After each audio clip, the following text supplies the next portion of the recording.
مدرسوں کے خلاف میں خاموش بیٹھا رہا. اس کے بعد مجھ کو کہا کہ آپ بولیں.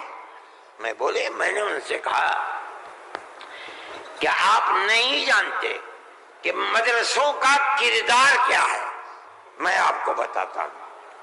جب 1857 کے اندر لوگوں کا قتل عام ہو گیا تو اب ملک کی آزادی کے لیے جہاد کرنے والے مجاہد ہی ختم ہو گئے.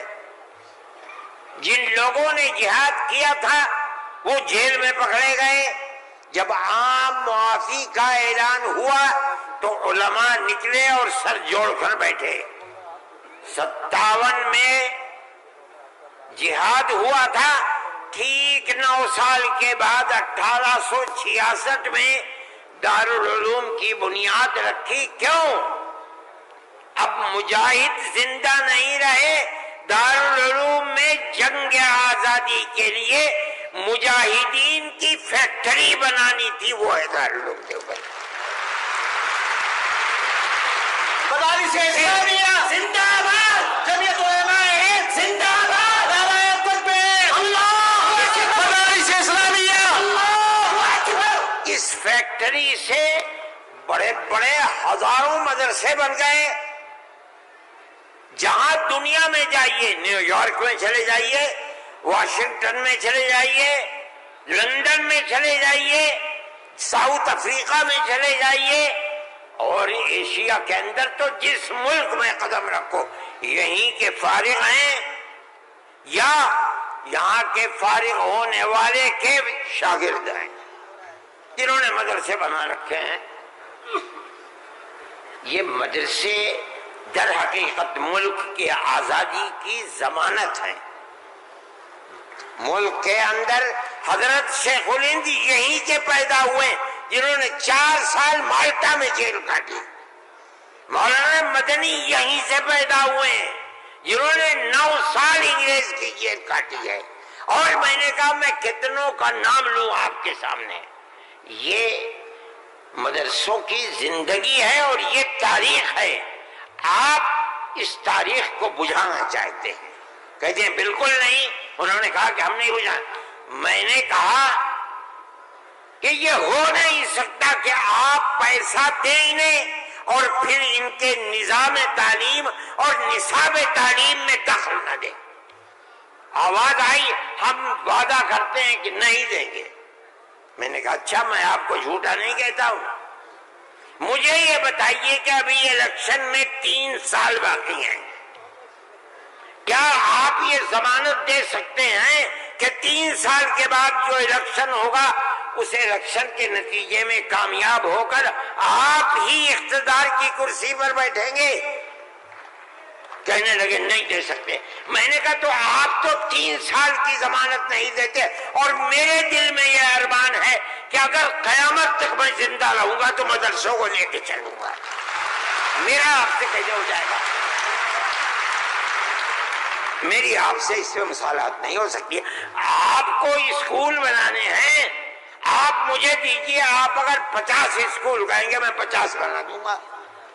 لیکن آپ یہ چاہیں کہ مدرسے کو ختم کر کے اس کے اندر اسکول کا نصاب بن جائے, یا یہ مدرسے آپ سے پیسہ لے کر چلے, جمعیت علماء اسے گوارا نہیں کرے گی. میں نے ان سے کہا کہ مدرسے اور مسجد میں کوئی فرق نہیں ہے. کہنے لگے وہ کیسے؟ میں نے کہا اس لیے کہ اگر مسجد میں نماز پڑھی جاتی ہے, مدرسے میں نماز سکھلائی جاتی ہے. اگر مسجد میں نماز کے اندر قرآن پڑھا جاتا ہے, مدرسے کے اندر قرآن پڑھنا سکھلایا جاتا ہے. کیسے دونوں الگ ہو جائیں گے؟ یہ دونوں ایک دوسرے کے ساتھ ہیں. جیسے ہم مسجد اپنی خود بناتے ہیں, چاہے ایک چھپر ڈال کر کے بنائیں, اسی طرح ہم مدرسے میں بھی آپ سے کوئی مساعدت لینا ہم نہیں گوارا کرتے. اچھا میں یہ کہہ کر کے بیٹھ گیا. صدیقی صاحب جن کو گورنمنٹ نے بنایا تھا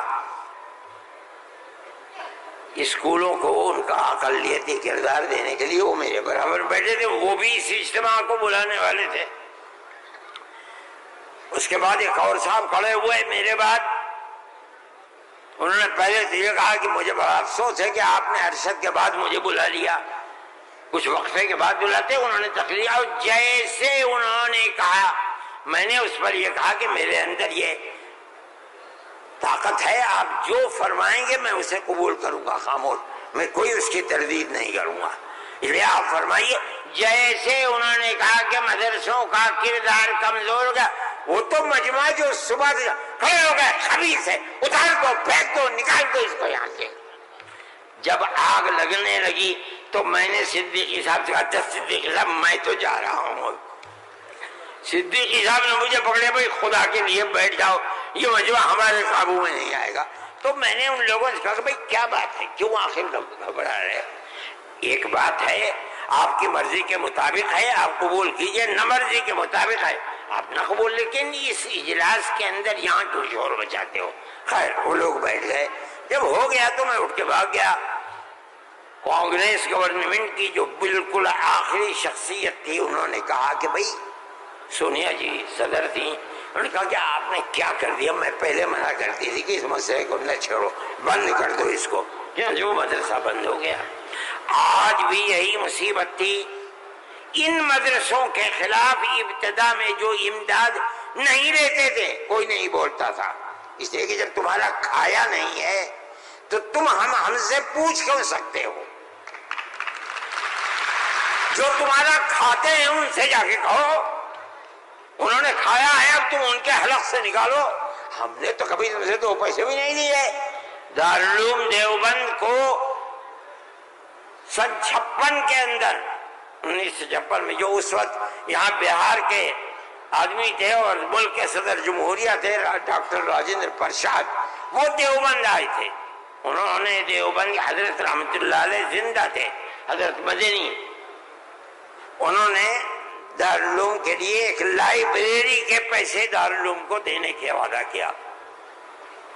جب وہ چلے گئے، اب شکریہ ادا کیا ان کا بہت، جب وہ چلے گئے تو ان کو خط لکھ کر بھیج دیا گیا کہ دارالعلوم دیوبند کے بنانے والوں کا یہ حکم ہے، یہ اصول ہے کہ کسی بھی مسلم یا غیر مسلم حکومت سے کبھی کوئی مدد نہیں لی جائے گی، اس لیے ہم آپ کا شکریہ کے ساتھ واپس کرتے ہیں۔ آج تک حکومتوں پر حکومتیں بدل گئیں، انگریز گورنمنٹ، پھر اس کے بعد ہندوستان کی، مگر اس کے اندر کوئی فرق نہیں پڑا ہے۔ لیکن اس کے بعد جنہوں نے لیا تھا گورنمنٹ سے، پھر اس کے بعد ان مدرسوں کے اندر بھی ہاتھ ڈالنا شروع کر دیا۔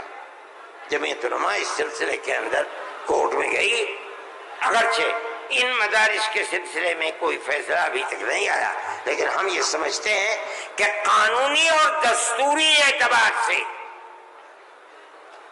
جو گورنمنٹ سے کوئی چیز نہیں لیتے، پہلے لیا جاتا تھا چھٹیوں کے اندر گورنمنٹ سے، وہ قانون تھا کہ جو ٹکٹ طلبہ لے کے گھر جاتے تھے کنسیشن، اس میں پیسہ کم ہو جاتا تھا۔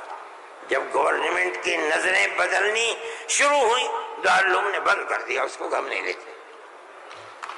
یہ بات ہم نے کہی، یہ اللہ کا بڑا احسان ہے کہ جو تبصرہ آیا، ابھی تک فیصلہ نہیں آیا، وہ تبصرہ بھی حق کے اندر ہے۔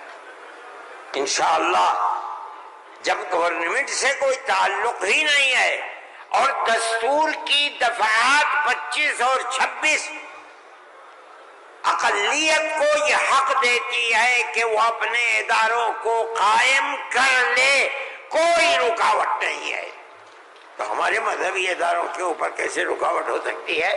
دستور کی یہ دفعات ہمارے لیے چین و سکون اور عزت و آبرو کے ساتھ ملک میں رہنے کا ہمیں حق دیتی ہے۔ ہم یہ سمجھتے ہیں کہ مستقبل کے اندر بھی انشاءاللہ ہم اپنے ان پروگراموں کے اندر کامیاب رہیں گے۔ میرے بھائی، فلسطین کا مسئلہ ہے،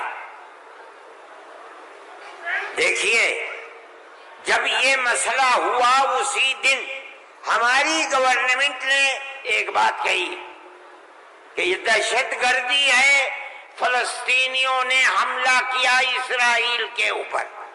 میں نے کہا یہ بھی گورنمنٹ جانتی نہیں ہے۔ جب میں نے اگلے ہی دن بیان دیا کہ یہ غلط ہے، اسرائیل کو بنانے والوں نے بنایا تھا، بیت المقدس اسرائیل سے باہر تھا، فلسطین آزاد تھا۔ اسرائیل نے امریکہ کی مدد سے اور یورپ کی مدد سے بیت المقدس کو، فلسطین کو، تمام فلسطین کے اوپر زبردستی حملہ کر کے فلسطینیوں کو غلام بنایا اور اپنے اندر داخل کر لیا۔